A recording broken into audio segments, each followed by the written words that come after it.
दोस्तों आज हम इस वीडियो में आपके साथ डिस्कस करेंगे मेजरमेंट टूल वर्नियर कैलिपर और माइक्रोमीटर के बीच में क्या क्या डिफरेंसेस होते हैं।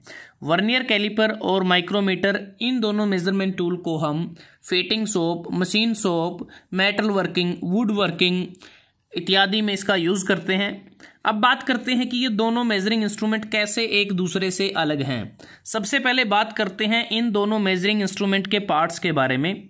ये जो वर्नियर कैलिपर है इसमें ये जो बीम होता है जिसके ऊपर मेन स्केल बना होता है मिलीमीटर में होता है, और इसके ये दो एक्सटर्नल जा होते हैं जिसके द्वारा हम एक्सटर्नल डायामीटर को मेज़र करते हैं।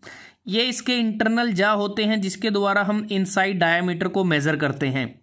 और इन जा में ये जो जा होता है ये वाला ये फिक्स जा होता है, और ये जा और ये जा ये दोनों स्लाइडिंग जा होते हैं। उसके बाद इसमें यहाँ पर ये डेप्थ बार होती है जिसके द्वारा हम वर्क पीस की डेप्थ को मेज़र कर सकते हैं।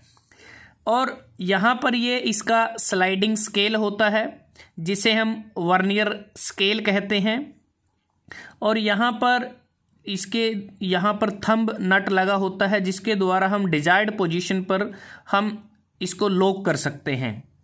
उसके बाद अगर हम बात करते हैं माइक्रोमीटर की, ये जो माइक्रोमीटर है ये आउटसाइड माइक्रोमीटर है जिसके द्वारा हम वर्क पीस की जो एक्सटर्नल डायमेंशंस हैं, जो एक्सटर्नल डायामीटर है, विड्थ है या थिकनेस है, उसको हम मेज़र कर सकते हैं। इसमें ये यू शेप का फ्रेम है, इसे सी शेप का फ्रेम भी कहा जाता है अगर टिल्ट करके देखें, और यहाँ पर इसके एनविल लगा होता है और ये स्पिंडल होता है। स्पिंडल यहाँ लास्ट तक जाता है रचेट तक, और स्पिंडल और एनविल के आगे कार्बाइड टिप्स लगी होती हैं। जब भी हम किसी वर्क पीस को मेज़र करते हैं तो ये डैमेज ना हो इसलिए कार्बाइड टिप यहाँ पर लगाई जाती हैं मेजरिंग फेसिस के तौर पर। उसके बाद यहाँ पर ये इसे हम बैरल या स्लीव कहते हैं जिसके ऊपर मेन स्केल बना होता है। मेन स्केल में ये बीच की लाइन रेफरेंस लाइन कहलाती है। इससे ऊपर की ग्रेजुएशन मिलीमीटर में होती हैं जो मेन डिवीज़न होती हैं।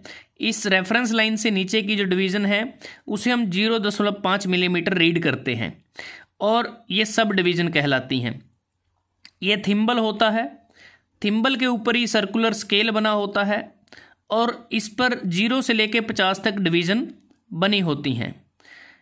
और ये इसका रजेट होता है जिसके द्वारा हम मेजरिंग सरफेस पर जो वर्क पीस का होता है यूनिफॉर्म प्रेशर को अप्लाई कर सकते हैं।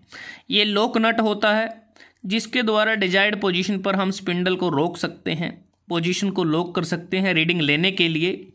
और यहाँ पर इसकी जो रेंज है वो लिखी होती है। माइक्रोमीटर की जो रेंज है वो 0 से 25 मिलीमीटर होती है और इसका जो लिस्ट काउंट है वो 0.01 मिलीमीटर होता है। अब बात करते हैं कि जो वर्नियर कैलिपर है इसकी जो इंस्ट्रूमेंट की जो शेप है वो बिल्कुल गन लाइक इंस्ट्रूमेंट होता है, दिखने में बिल्कुल गन की तरह ही होता है ये। और जो माइक्रोमीटर है इसकी जो शेप होती है एक्स की तरह होती है। इसमें स्लाइडिंग स्केल है तो इसमें एक सर्कुलर स्केल होता है। लिस्ट काउंट की रेंज की अगर बात करते हैं, वर्नियर कैलिपर का जो लिस्ट काउंट रेंज है वो 0.1 मिलीमीटर से 0.02 मिलीमीटर के बीच में रहता है, जबकि माइक्रोमीटर के केस में लिस्ट काउंट की जो रेंज है वो 0.01 मिलीमीटर से 0.0001 मिलीमीटर तक हो सकती है। तो यहाँ बात आती है कि इन दोनों में ज़्यादा प्रिसाइज इंस्ट्रूमेंट कौन सा है। तो इन दोनों में वर्नियर कैलिपर कम प्रिसाइज है एज कंपैरिजन टू माइक्रोमीटर, और माइक्रोमीटर ज़्यादा प्रिसाइज रीडिंग हमें देता है as compare to vernier caliper. अगर हम पॉसिबल मेजरमेंट की बात करते हैं वो हम डिस्कस कर चुके हैं कि वर्नियर कैलिपर के द्वारा हम एक्सटर्नल इंटरनल डायामीटर डेप्थ को चेक करते हैं, जबकि इस माइक्रोमीटर के द्वारा हम थिकनेस को चेक कर सकते हैं, एक्सटर्नल डायामीटर को चेक कर सकते हैं। लेकिन जब हमें इंटरनल डाया या डेप्थ को चेक करना होता है तो तब हम कुछ स्पेशलाइज्ड टाइप के माइक्रोमीटर का इस्तेमाल करते हैं। जो इसके टाइप्स में हम बात करेंगे कि जो वर्नियर कैलिपर के टाइप्स हैं वो कौन से हो सकते हैं। वर्नियर कैलिपर में एनालॉग कैलिपर हो सकता है जो आपको नज़र आ रहा है जिस पर हम मैनुअली रीडिंग लेते हैं। डिजिटल कैलिपर हो सकता है, डिजिटल वर्नियर कैलिपर हो सकता है। डायल वर्नियर कैलिपर होता है जिसमें एक डायल लगा होता है, डिजिटल में एक स्क्रीन लगी होती है। अगर माइक्रोमीटर के टाइप्स की बात करते हैं ये एक्सटर्नल माइक्रोमीटर है। इंटरनल माइक्रोमीटर होता है जो दो टाइप का होता है, कैलिपर टाइप और tubular and rod inside micrometer. Vernier micrometer भी होता है, depth micrometer, digital micrometer, dial gauge micrometer, screw thread micrometer, differential screw micrometer, ये इसके टाइप्स होते हैं। आवश्यकता के अनुसार उनका यूज किया जाता है। अगर हम बात करते हैं मेजरमेंट की जो रेंज होती है, जैसा हमने बात की माइक्रोमीटर की जो रेंज है वो 0 से लेके 25 मिलीमीटर तक हो सकती है, लेकिन जो वर्नियर कैलिपर है इसकी रेंज वाइड होती है। ये 150 मिलीमीटर, 200 मिलीमीटर, 300 मिलीमीटर रेंज में ये अवेलेबल होते हैं।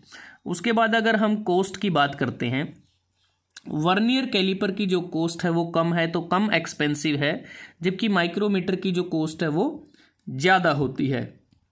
एप्लीकेशन हम बात कर चुके हैं कि मेटल वर्किंग में, वुड वर्किंग में, मशीन शॉप, फिटिंग शॉप में इनका इस्तेमाल होता है। तो जो मैकेनिकल ट्रेड्स में जितने हैं उन सभी में इसका इस्तेमाल होता है। इवन होम में या स्कूल में भी इनका प्रयोग किया जाता है रीडिंग लेने के लिए। माइक्रोमीटर को मेडिकल इंडस्ट्री में भी इसका इस्तेमाल करते हैं। तो दोस्तों आज हमने आपके साथ इस वीडियो में डिस्कस किया कि दो मेजरिंग टूल वर्नियर कैलिपर और माइक्रोमीटर कैसे एक दूसरे से अलग हैं। अगर आपको ये वीडियो अच्छा लगा आप इसको लाइक कर सकते हैं, शेयर कर सकते हैं अपने दोस्तों के साथ, स्टूडेंट्स के साथ, और जल्दी हाजिर होते हैं एक नए वीडियो के साथ। तब तक के लिए धन्यवाद। आपका दिन शुभ रहे।